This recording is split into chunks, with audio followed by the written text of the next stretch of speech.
Kandila Trame Mavangin Freddy Le Danielan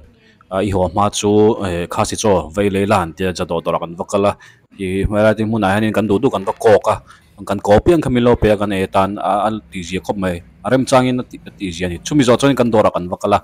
second hand they can pick Puya hey Freddy Le Daniel Hen Antiam Zokta Antiam Zong Takalonia and Lim Commercian can Honi Lo Klingta to Kachuanin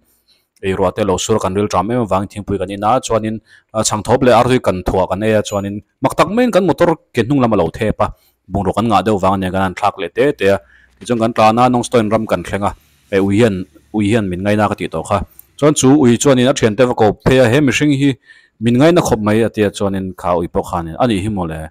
e mizo an ni nge nge yang atia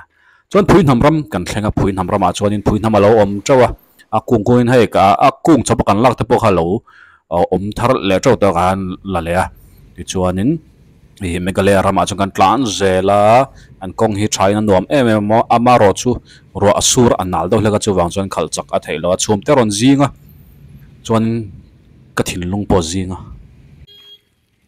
rongjeng kan thlenga e hel tilai mon hi kan kal ka pa ne kan kalam motor chiat chiam na khania hello hello don karil tram em wang monile ka te ka sleeper in king lo ka bun chuaka omje chu in king lo le lampang kha silonga ka nu chiatina nia hianin ka hole ma jong chu in king lo hianin ka bun dona hey kongsira I bolero alo in accident a amakhom mai akong lowa lo ma chon maktak me kan ke thep kha kan ba siam tira vai pa chon engatinge screwdriver in thuna in tayar chunga hena tia ka pa chon nia mole a that phak kan be se at chuan garo hills garo ram kan thlenga garo ram hi apik nuam em atianin thingkung thingle mau hi tam em tui kho thla te ma ta chuan kan vein thiara kan in bola kan in tifaya anuam kho mai tui kho thla bula ka wadinga thla te ka wala a an fresh phak khop me in bol hian mishing hi min lo tifai berani hi ti te ka van mu chuaka te chon ka pa chuan in ein thiar dan te min rila tuya ka va thuwa ten hey lui te kan kana garo rama hianin kong hi an thalo tran dewa me tiang hianin lui te kan te nga ya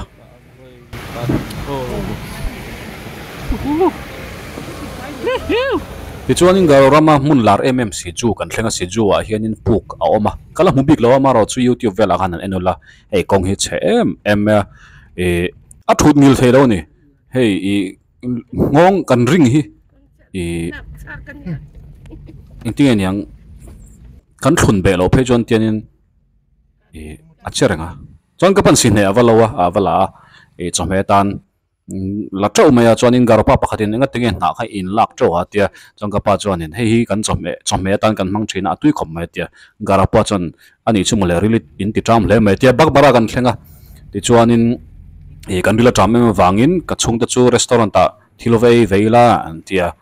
anin he milelet bula hian kan wa chola ups restaurant antia anuam khome maro jon ei tur hi tui lutuk lova kan ei sham shama kan rila drama wangin ti chuan kan ei zo to veka kan choi chon kan rila ti drama ma wangin office lama chuan kan va pheya kan naw te ho pon lo ma hey tunla hi khovel ram sang sanga hianin ludo hi lar khop metian phone a hanan khela an ki lai zela tianin anzuk tuk kewa kan staff ho chuan in changte thingpui te min lo pe a quarter pa po chu alo an lo om nok khom me kan ril tram me wangin uthang te na kan vakala unewin e tur te min lo pe a tilai hmuna hianin kanu le kanaw hin lakal ngai lova normal ti khop mai kan phuin hamlak te chuan sem turan siam vela hey in amel in muang hianin alume mema hetiang han mi pani hi van thlak katia kor te kan he thil hi alian lutuk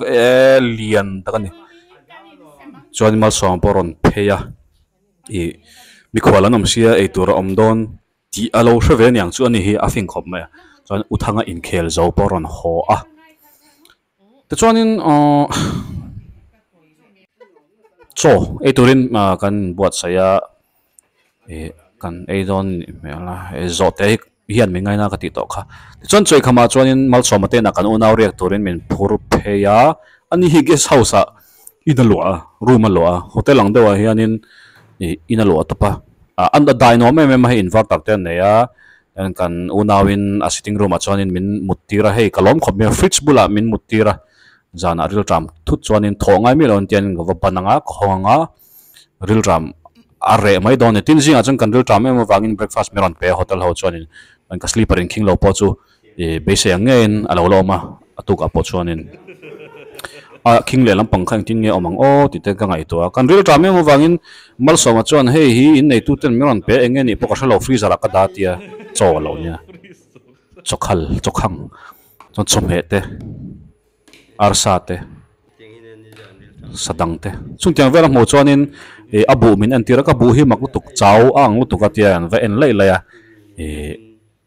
alo ma khome alo sei dewa ti chuan khoimo a bek te chu anila a bek atangin chaw nge ni bu a hriat theng chu te basmati rice an tiang chi khalo nia changkang khome hei kina chuanin laman ve tur ni hi ka tia ila pon a chuanin sa zu phui khoi te kan va en a ril ti tram khome chuanin mal saman motor chuanin kan chhuwa ka uthanga te in lama kan va phei le a chuta chuan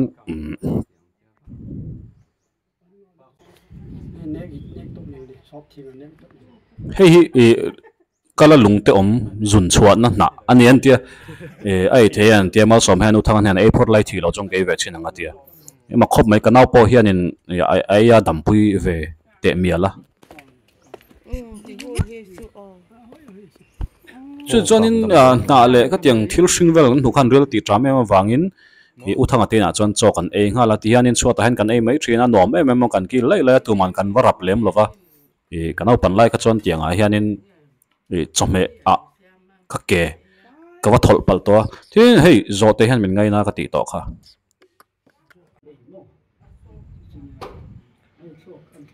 chuan thok le khata zo te no zo te te samri thlaphang taka samri kan hria a mal somane chang kan ngai vena khila khina tang ani dong khi kan tia han lona han spiderman chawa chuanin awa zonga awa mu tange nge ati chuanin aron la thla min pasa ka vlog lak lo wangin ka che boy man khom me a chuanin wala he alo te khom me a zo te po hian me ngai na ka ti to kha apiang hlim khala ya khan an lo da nge ni hei kalpo lo la kal tha thei lo wa a four wheel thei chap chara maro che hi zo te om dan ve shim shim ania ke palin an kal thina chuanin unewi bong hote kan ru a kan intira chuanin thingpi kan in hlan khanin umami poron lenga ti chuanin kan zo te no lak chan chhuwa kha hei anu moni na ron ngai vena maro chu adum dei boxia ano kha avar boxia ka shalo an chenom nu ron ti men ka to bi lo het an zo te chung kom dan vel hi ka thiam vak lo chuanin unewi chuanin amar charo asema hei borai ang khop nei chuan office ka vakala an lo boy khop me helai ka chhuahsan don ta ni a min transfer don wangin staff ho chon kan lo thang che min tia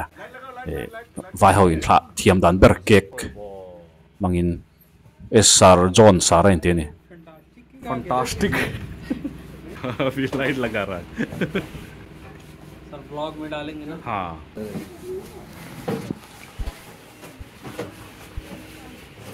आना चाहिए भाई दूर फैलो दूर अरे party side में ले लेना en fel hom khom me kek chu ka kata la staff te hian fela kangai reng ang chu ka ti lo amaro chu hriat chu ka reng in karinga min lo ngai hlu ve em em a ti chuan ka birthday kan tiang khan cake kan zaya akhate tain kan bara en kut kan tem mol mol mai ni vai kut chi sang sang ting an yang a taste chi sang sang ka tema a cake kha atui lovem ti po ka hre talawani आज काम नहीं करना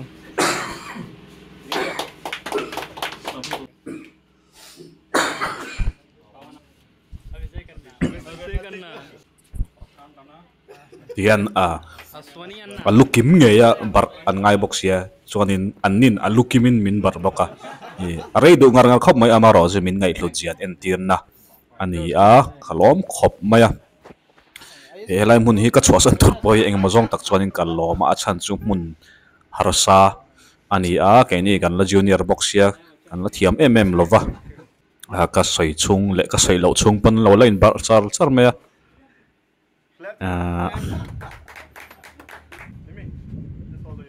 karil po atram to ngai lowanga ti tur khopin kek kai ani amit mole asial khop mai pai so chuanin kan chungkwa chuanin ka bungrua te gas te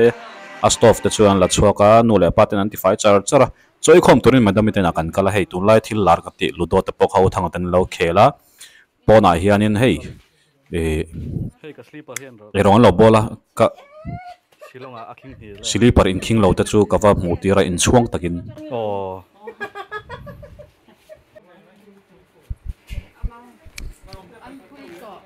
helai hi tha do pa in ania anu pe hi garo ania fel khom me professor ania si zo me pok an edon e tiang hi in le ngai lo ni chuanin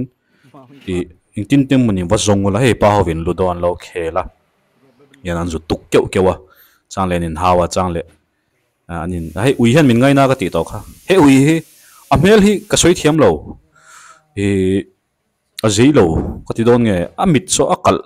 deuh reuh nge ni ka hra thiam lo a uya chuanin ka thian ten nan kala a top nan me zial zu howangu an tia chuanin khola chuan kan zu a kan ding a khoron thima hianin kan ding kuala kan u te ka pa te mal soma te nanin sai te kan soya Tho si tam na kan. topa choi tura ko ngai hial khopin kan dinga chuanin chhung khom kan manga uthanga te chuanin mi ngai tur zia ten soya kan om rei lo chu poyan ti zia te pon soya keni pon lelam tak chon poi kan te ve ka pa pon thu soya tha do tongin ani chong chi sang sang hian pathian thu hi a soi thiama ti zanin chok ane ya a tui khom mai tui ta kan ni dining table la bu ne khala yin tin ne hun to khela wa tin so ta ba nge chi ka so ka hi san hei uthanga te ke mani te ho hi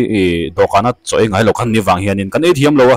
tun tum pan uthanga hi akham hlei thei lo wa mal som phe chon magic a show mo lo tia to pa chon ti tok man ti kha mami o mami a fatu te ho yan wa le a kan plain kan tur khop mai chu ti chon shel lo lanin ho te lo hun to ta an nula mel tha tak tak lian pui te ama kan mu ngai reng lo dan ron chuaka poi khop mai ti chon min ron bye bye ya ang ti ga kan mu le ang po soi thei lo in ngai takin Baghmara kan khotlang kan u le naw te ho chu kanan mang tha ta a ti hianin kanin bye bye ani Bye bye. ni chon mal somote na reactorin kan kala ama ro chu gate min local khuma